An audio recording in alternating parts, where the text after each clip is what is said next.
Bapak Ibu Saudara yang dikasihi Tuhan, Shalom. Di dalam Matius pasal 5 ayat 37, firman Tuhan berkata, "Hendaklah kamu katakan ya, jika tidak, hendaklah kamu katakan tidak. Apa yang lebih daripada itu berasal dari si jahat." Di zaman ini sudah sulit menemukan orang-orang yang berintegritas. Telah banyak orang di zaman ini yang sulit dipercaya. Ini juga yang menyebabkan mengapa nilai kepercayaan menjadi langka dan mahal, sebab telah jarang ditemukan orang-orang yang berintegritas. Kebanyakan orang zaman ini menjadi manusia yang mudah dibeli harga dirinya, termasuk integritasnya oleh uang, jabatan, kehormatan, dan sanjungan. Apa itu integritas? Integritas lebih mudah dipahami dengan kesamaan antara ucapan dengan tindakan. Seseorang yang berintegritas adalah orang yang melakukan apa yang diucapkannya, sehingga ia dapat menjadi orang yang dipercaya oleh sesamanya. Di dalam hal ini juga Tuhan Yesus pernah mengatakan kepada ahli-ahli Taurat di dalam Matius pasal 23 ayat 1 sampai dengan 12. Pada waktu itu Yesus menyampaikan kepada para murid bahwa apa yang diajarkan oleh ahli-ahli Taurat itu baik, maka ajarannya harus ditegarkan dan dilakukan.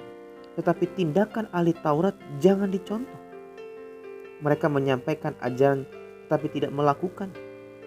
Mereka menyalahgunakan wewenang dengan memberikan beban berat kepada umat berupa aturan-aturan tambahan, sementara mereka menyentuh pun tidak mau. Mereka mencari enaknya sendiri dan mencari kehormatan dalam ibadah. Bahkan mereka pamer kesalehan di depan umum dengan cara memakai jubah yang panjang dan tali sembahyang yang lebar. Artinya ahli Taurat itu memiliki sikap yang sombong.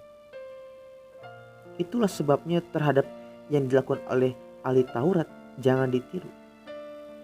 Yesus mengingatkan kepada para murid supaya mereka tetap memiliki kerendahan hati dan memiliki integritas. Karena orang yang berintegritas dan rendah hati akan terpuji, sedangkan orang sombong akan terhina. Sebagai orang percaya, kita dipanggil menjadi garam terang dunia, dan panggilan ini hanya bisa dipenuhi ketika orang percaya memiliki integritas di dalam hidupnya. Integritas tentu bisa dibangun dari kedekatan orang percaya dengan Allah melalui doa, dan ini menjadi kunci agar kita menjadi pribadi yang berintegritas di hadapan Allah. Sebabnya hanya melalui diri yang mau dipimpin oleh kehendak Allah dengan pertolongan Roh Kudus, integritas akan muncul sebagai salah satu karakter yang mengemuka dalam kehidupan yang jujur di hadapan Allah dan manusia. Pertanyaannya pada kita semua di hadapan Tuhan, sudahkah kita menjadi pribadi yang berintegritas hari ini? Saya tidak tahu. Bapak Ibu yang mendengar renungan ini, Bapak Ibu lah yang mengetahui sejauh manakah kehidupan berintegritas di hadapan Tuhan sudah dilakukan atau tidak. Kalau belum, mari kita memacu diri kita untuk lebih semakin berintegritas di hadapan Tuhan. Kita percaya Tuhan itu adalah hal yang mudah. Wajar Tuhan dipercaya. Tapi apakah Tuhan dan sesama mempercayai kita? Itu adalah hal yang harus kita kerja dalam hidup ini supaya kita memenuhi panggilan sebagai garam terang dunia. Mari kita meminta Roh Kudus untuk selalu menuntun hati dan pikiran kita dan kehendak kita, supaya kita bisa membawa diri kita dengan baik di hadapan Tuhan dan sesama kita.